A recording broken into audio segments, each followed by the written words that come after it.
Olá, eu sou a doutora Elaine Cruz e hoje eu quero conversar com você sobre esperança.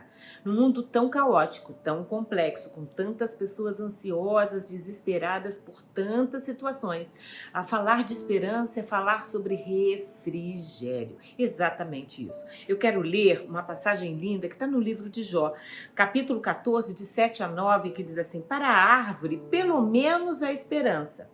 Se ela é cortada, torna a brotar, e os seus renovos vingam.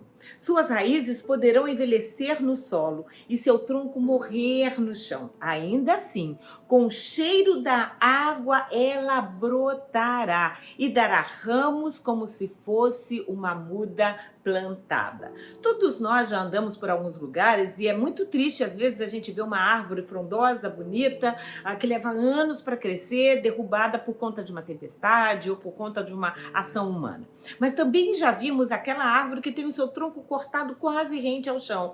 E depois de um certo tempo a gente passa e a gente está vendo ali um ramo crescendo, uma plantinha verde surgindo, ou um tronco, literalmente, quando cai no chão e aí ainda assim ele consegue a seiva do solo de alguma forma, e aí aquele tronco começa a florescer e outras plantas acabam, inclusive, se alimentando naquele tronco do chão. É muito lindo a gente ver como Deus fez esse movimento da própria natureza de se reorganizar. E é muito interessante também porque, biblicamente, a gente vê isso tanto no Velho Testamento quanto no Novo Testamento, há várias passagens que nos colocam a nós, humanos, como árvores, relacionam a nossa vida, fazem um paralelo da nossa vida como vida de árvores.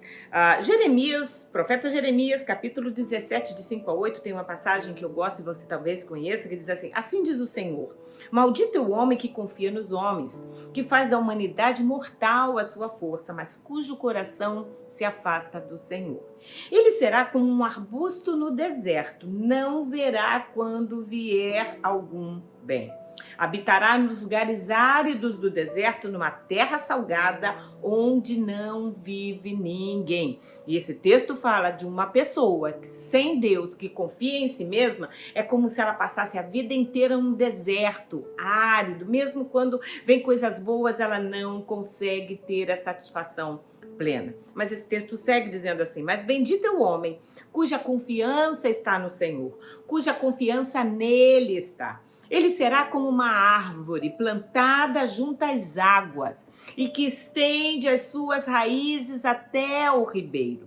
Ela não temerá quando chegar o calor. Não tem nada pior para a árvore do que não ter chuva, não ter água, não ter orvalho. Está dizendo o seguinte: aquele que tem Deus, aquele que serve ao Senhor, aquele que é filho de Deus, não vai temer quando chegar o calor, porque as suas folhas estão sempre verdes, isso é, ela tem sempre seiva, ela tem sempre alimento, ela faz sempre sombra, as folhas estão sempre verdes, não ficará ansiosa. Imagina uma árvore ansiosa. Claro que aqui está falando de nós. Não ficará ansiosa no ano da seca, nem deixará de dar frutos. Jesus, quando vem em Mateus 12, por exemplo, ele fala de uma forma muito direta que nós somos árvores que precisam dar bons frutos e pelos frutos nós conhecemos as árvores que na realidade existem.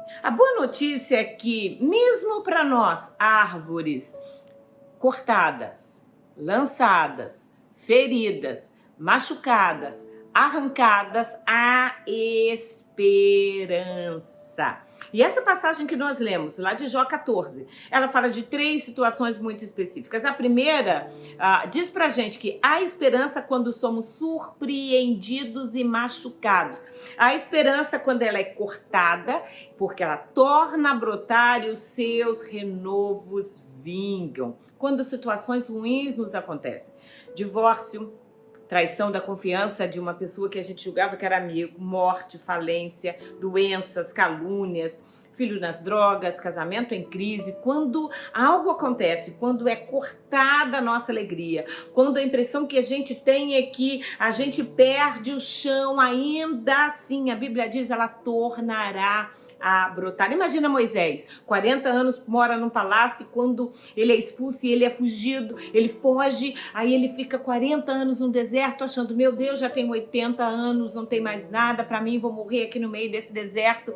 E aí de repente ele encontra a sarça ardente e a vida dele muda completamente. Ana, que chorava, que era maltratada por Penina, Penina tinha filhos, ela não tinha, ela queria ter filhos, ela era amada por Eucana, que era o seu marido, mas a Bíblia diz que ela era estéril e vários anos sofrendo, até que chega uma hora que ela vai diante de Deus e quando ela achava que não tinha mais esperança, ela acaba sendo mãe de Samuel e de vários outros filhos. A mulher samaritana, que desde um filho trancado dentro de um quarto, morto, diz para o marido que estava tudo bem, e a Bíblia diz que ela vai pela cidade, encontra Eliezer e diz para ele, tá tudo bem, Eliezer, e vai, continua seguindo, até que quando ela chega diante de Eliseu, aí sim, ela se joga aos pés de Deus, do profeta, pedindo misericórdia. A viúva de Naim, que está levando seu filho havia morrido, mas quando está saindo da cidade, Jesus vem entrando, a morte encontra com a vida e quando nós encontramos, Jesus sempre tem vida. Mesmo quando ela é cortada, torna a brotar. Muito lindo, Provérbios 24:16 diz assim, pois ainda que o justo caia 7 vezes, tornará a se erguer. Salmo 27 diz assim, ainda que um exército se acampe contra mim, meu coração não temerá. Ainda que se declare guerra contra mim, ainda assim estarei confiante. Salmo 37:24 diz assim, ainda que eu tropece, não cairá, pois o Senhor toma o justo pela sua mão. Salmo 27:10 diz assim, ainda que me abandonem pai e mãe, o Senhor me acolherá. Isaías 49:15, embora uma mãe possa se esquecer do seu filho, eu, Deus, não me esquecerei de você. Os seus renovos vão vingar a esperança para a sua vida, a esperança para o seu futuro, a esperança para você. A esperança também quando a nossa espera é longa. Esse texto fala de uma outra planta cujas raízes envelhecem no solo. As raízes até podem envelhecer, longas esperas, sonhos partidos, aquela sensação de que não vai acontecer. Abraão esperou 100 anos para ser pai. Rispa viu seus filhos em decomposição, mas ela foi honrada por Deus. Davi foi ungido rei ainda na adolescência e passa um longo período da sua vida com certeza se perguntando, e agora? E a promessa de Deus, quando vai ser? Mas aos 30 anos ele sobe ao trono. Marta e Maria já tinham perdido as esperanças. Marta e Maria já tinham pensado, já enterramos Lázaro, Jesus não veio, não tem mais chance. Quando Jesus chega, ele diz, Senhor, se eu tivesse aqui, nosso irmão Lázaro não teria morrido. E Jesus sabe, ele chega na hora certa e traz vida, ressurreição. É Deus que vai ressuscitar os seus sonhos. É Deus que vai restaurar a sua esperança, porque os sonhos de Deus, os projetos de Deus, as promessas de Deus, elas não morrem. Elas podem, no nosso tempo, parecer que estão velhas, parecer que estão quase morrendo, mas em Deus elas vão florescer. Salmo 138:7 diz assim, ainda que eu passe por angústia, tu me preservas a vida da ira dos meus inimigos. Estendes a tua mão direita e me livras. Salmo 130 diz assim, espero pelo Senhor mais do que as sentinelas pela manhã. Sim, espero mais do que as sentinelas pela manhã.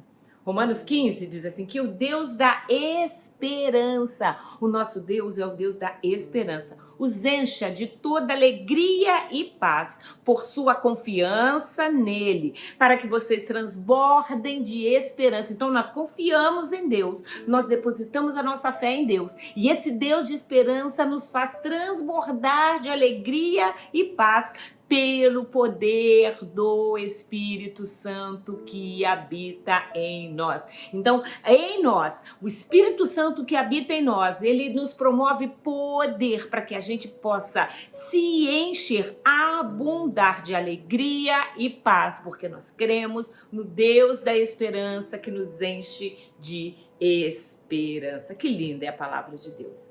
Mas a esperança também, mesmo quando as nossas esperanças morrem.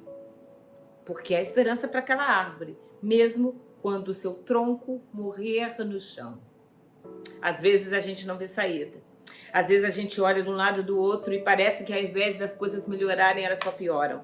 O amor esfriou, tudo se complica, a saúde foi embora, a nossa fé é confrontada e a gente olha e fica pensando, cadê a saída, onde está a luz no fim do túnel, e a gente não vê como. Jó passou por isso. Nós, quando lemos o livro de Jó, a gente sabe o início, o meio e o final. Jó não sabia.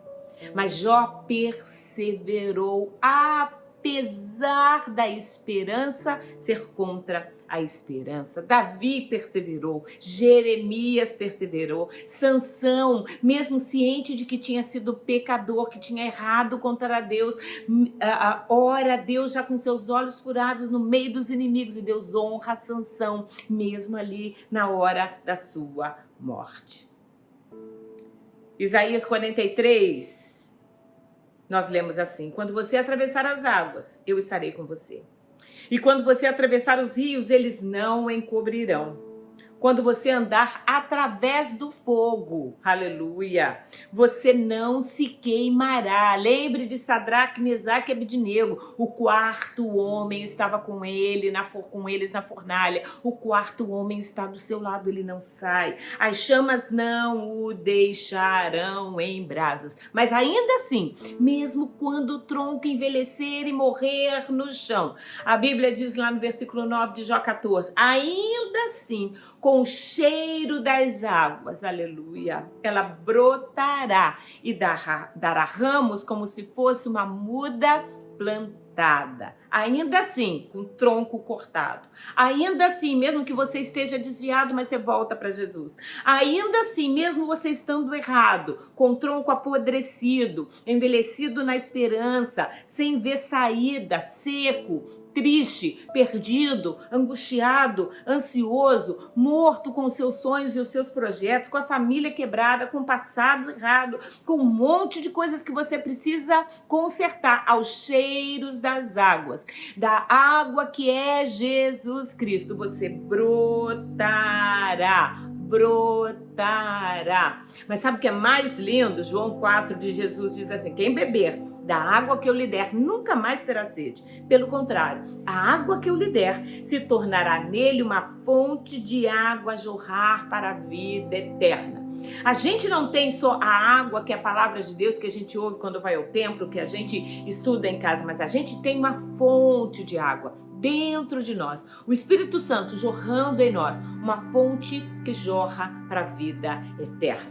Então, se a gente vai brotar, renovar só ao cheiro das águas, imagina como a fonte de água jorrando do seu interior. Que renovo não será? Que vida nova Deus não tem para você? Quantas coisas lindas Deus ainda tem para sua vida. Portanto, respire fundo. A esperança para você, a esperança para você. E eu quero encerrar com o Salmo 71, 20, que diz assim: Tu, Senhor, que me fizeste passar muitas e duras tribulações. Deus não manda tribulação, mas Ele sabe que a gente precisa passar. E a gente passa, e a gente melhora, e a gente cresce, e a gente amadurece. Então, esse mesmo Deus que nos permite passar por duras e longas tribulações, duras, restaurarás a minha vida. Olha que lindo que o salmista diz.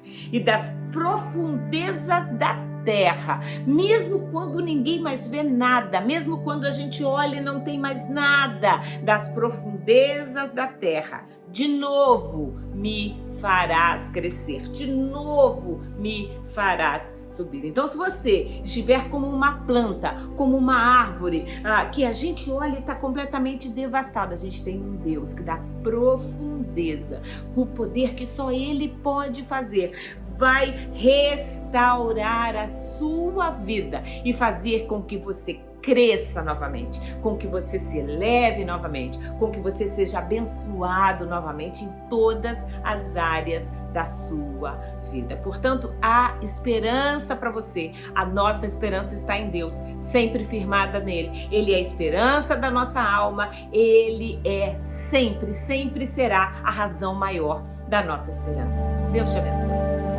Se você quiser saber mais sobre nós, visite nosso site em ministeriofronteira.com. Nos encontre nas redes sociais ou faça parte dos nossos cultos todas as quintas e domingos. Que Deus te abençoe.